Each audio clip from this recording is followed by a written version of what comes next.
This Family Life News podcast is made possible by the support of listeners like you.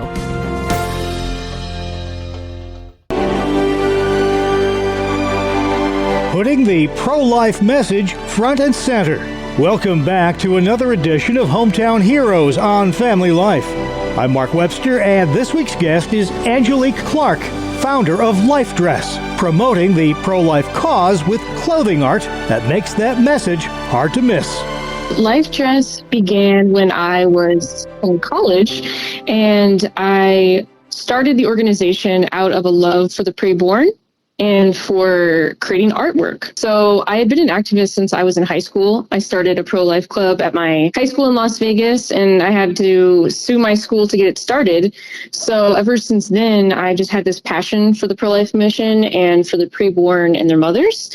And Life Dress started out of the necessity for spreading the message, and I wanted to use art and what we wear every day to start those important conversations. What are some of the messages that you have for people to display to show folks how they feel? I do a wide variety of different types of designs. Some designs are bold, just protect preborn people. I have a whole line called Protect Preborn People. And I also do things like Love Life. At one point, when the abortion pill started becoming extremely available across the world, I created a dress that said, "Abortion pills kill." And so the messages are really vary in who they're trying to reach. So whether it's a mother who is facing an unplanned pregnancy or someone who just wants to have a conversation about the ethics of abortion. So it really reaches all the different audiences. Mm-hmm. And you do have a nationwide audience, but based in Sin City, Las Vegas. How was your message received on the home front? You know, I've had some great conversations here in Las Vegas, actually. I do man on the street videos on the Las Vegas Boulevard with showgirls walking by and everything. And I've had some great conversations with people when I've asked them, do you want to protect the most vulnerable human life? And I've had people engage with me and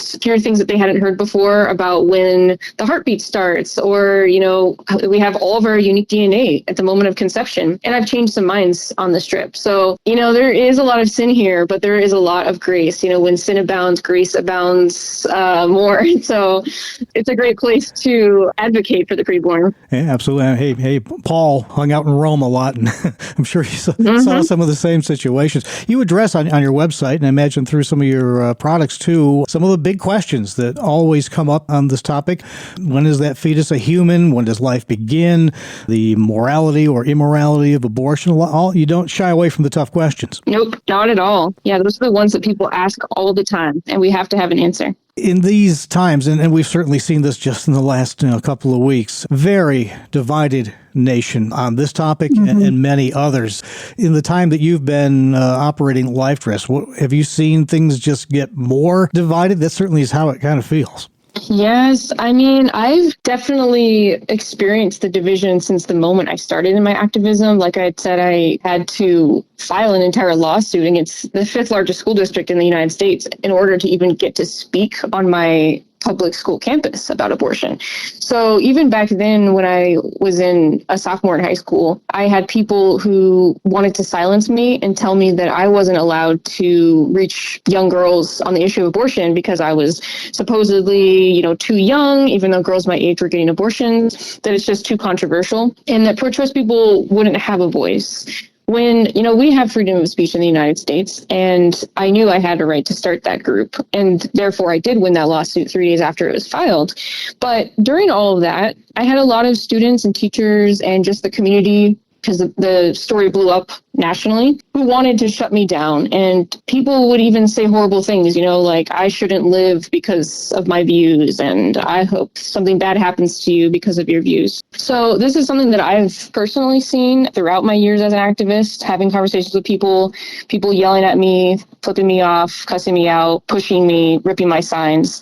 I kind of see that it might be getting worse as we start dehumanizing people more and more and expand our view of when abortion should be available. We also expand our view of how invaluable people see life and the opposite of our dignity. Frightening at times, the way things seem to be trending. So you're headed out to our area soon to speak at the Pregnancy Resource Center. What brought that to appearance about? I just had an amazing opportunity. So the PRCs of the Valley reached out to me and asked me to speak. And so I'm very honored to have an opportunity to share Life Dress and my testimony with everyone in New York, and also to be in support of the mission that they have there to help pregnant mothers facing unplanned pregnancy. And then I'm also going to be hosting a workshop for students to paint a Life Dress apparel item, and then the proceeds of that will be going back to the pregnancy centers. That's Angelique Clark, founder of Life Dress, promoting the pro-life cause with clothing that carries the message loud and clear